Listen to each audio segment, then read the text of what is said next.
This video is brought to you by Insta360. Yo, yo.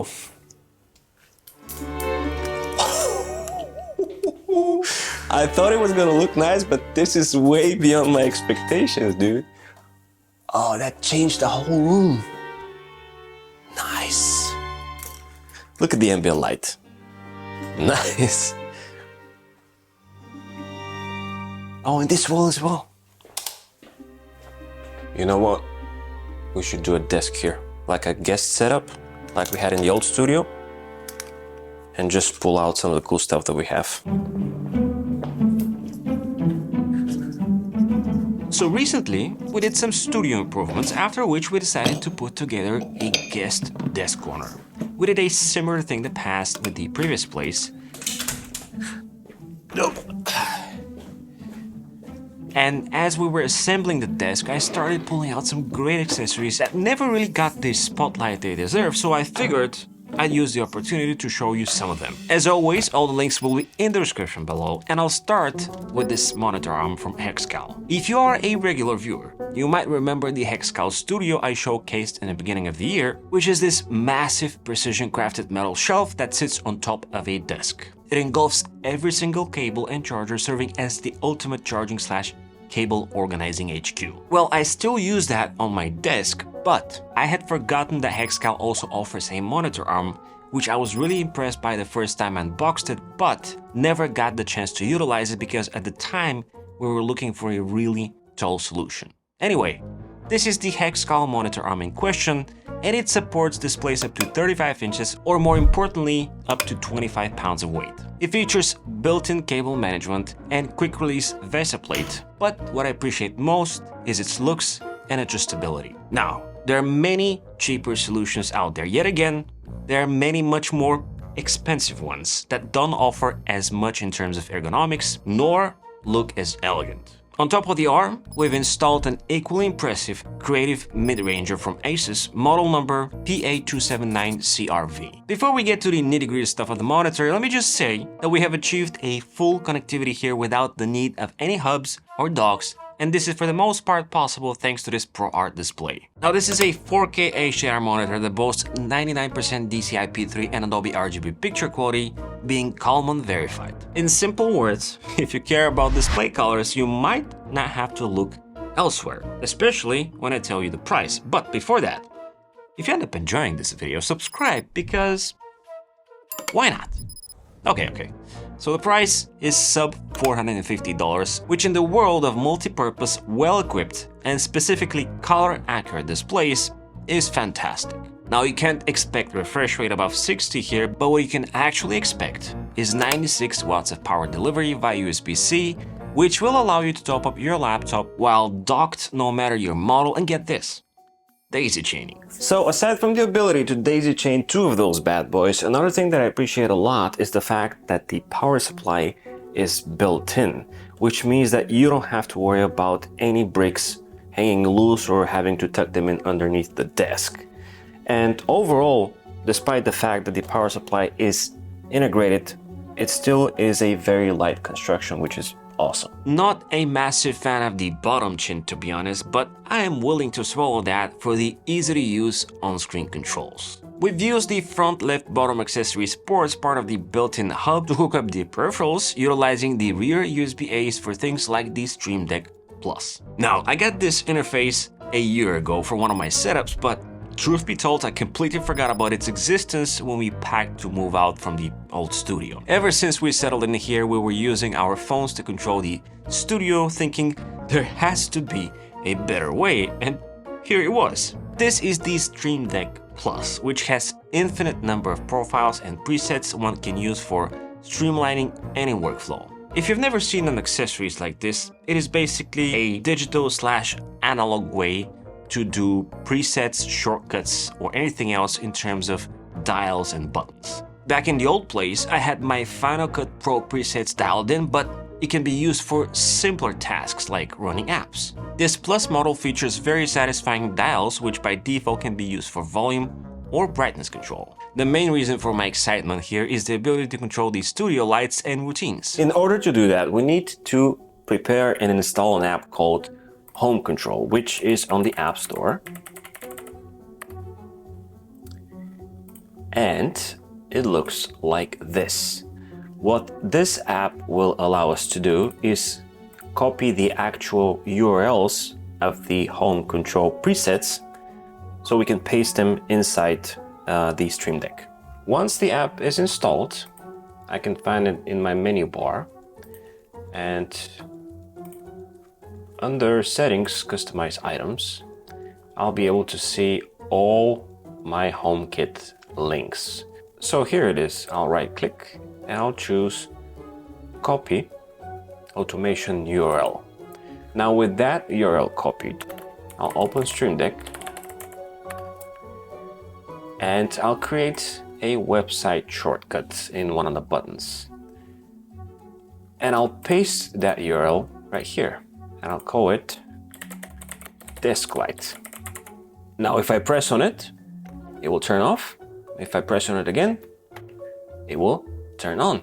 Fantastic. This being hooked up directly to the monitor will allow anyone who has the app to take advantage of it as soon as a laptop is plugged in. Another piece of tech all of us utilize here is this cute little webcam from Insta360 called Link. If you think your built-in laptop webcam is enough, you'd be wrong because you won't be able to do this. That's right, this 3-axis gimbal camera is able to track me, allowing for a truly unhinged experience which looks miles better than anything else thanks to the 4K picture quality and best-in-class true focus, complement of Insta360's amazing software and the 1.5-inch sensor. Enabling tracking is as simple as a palm gesture, and zooming in and out is no different as I can just use the L gesture. But by far my favorite feature is the desk view mode, which turns the gimbal down to 45 degrees and even corrects the perspective, that and the built-in positioning presets. Controlling the Link from the smartphone is also an option and can come in handy for streaming enthusiasts, especially when knowing you can also rotate the camera to portrait mode. So take advantage and check out the Insta360 link in the first link in the description below, where the first 10 purchases will get my exclusive deal, 16% discount plus a free tripod.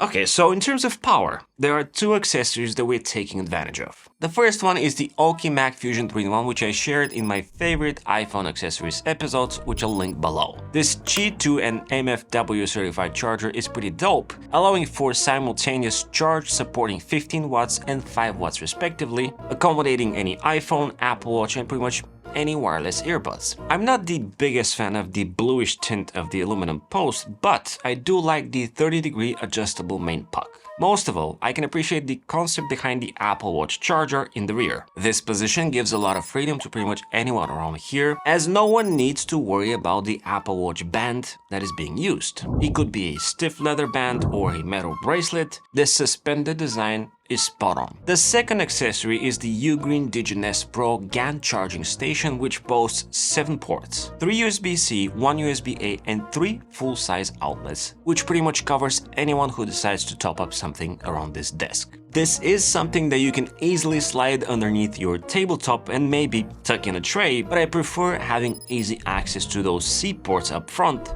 which can fast charge my MacBook Pro if necessary. All of the peripherals are placed on this massive desk pad by Bololo, which measures over 35 inches in width and almost 18 inches in height.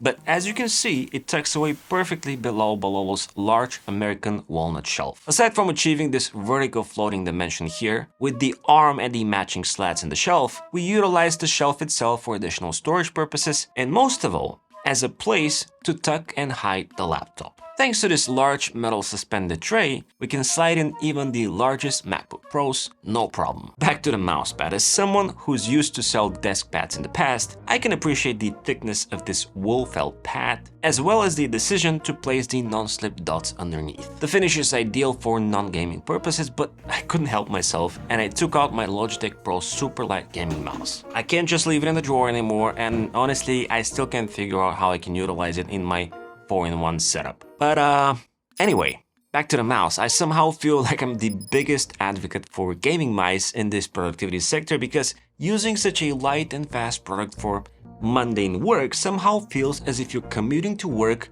with a race car. Perhaps the best way that I can describe it is as if you're suddenly overclocking your 60Hz monitor to 120. Every glide and jitter feels that much smoother, every drag is that much more precise, and if you're into graphic work, the pen tool will never feel the same anymore if you try a gaming mouse. As an MX Master user, I thought for a second that this mouse is physically out of batteries because it's that light, and unless you are not a shortcut junkie, you'll be totally fine with the few customizable buttons via the G-Hub app. The mouse has a pretty hefty discount at the moment, hence another reason for me to mention it in this episode, so be sure to check out the Amazon link below. Now, the keyboard we picked up for this desk setup is the 8-bit DO Retro Mechanical. Right off the bat, this is a sub $100 mechanical keyboard, which is close to budget when it comes to mechanical keyboards, and for that price, you can hardly beat the charm this 87-key keyboard can bring. Aside from the amazing retro vibes and this old school color, this keyboard is fantastic to type on.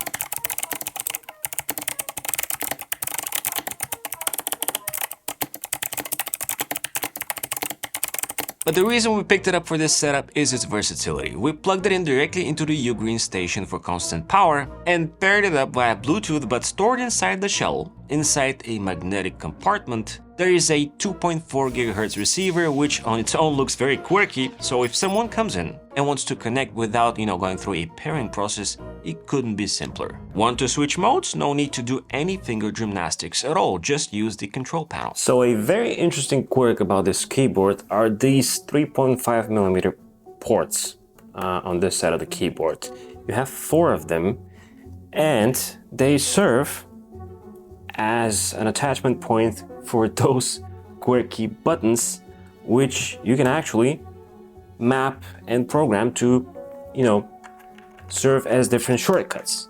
So if I have those buttons placed here, I've programmed them to work as a copy-paste. So I can just select the text, copy it, come over here, and just paste it.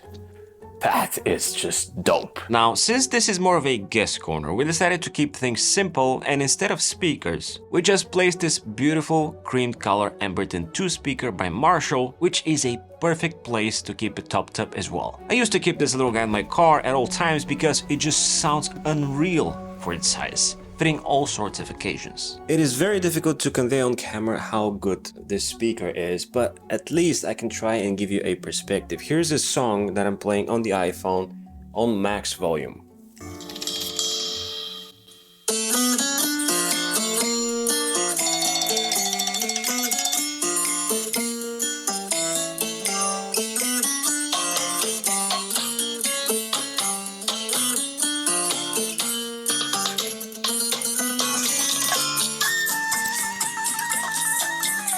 And now here it is on the Marshall.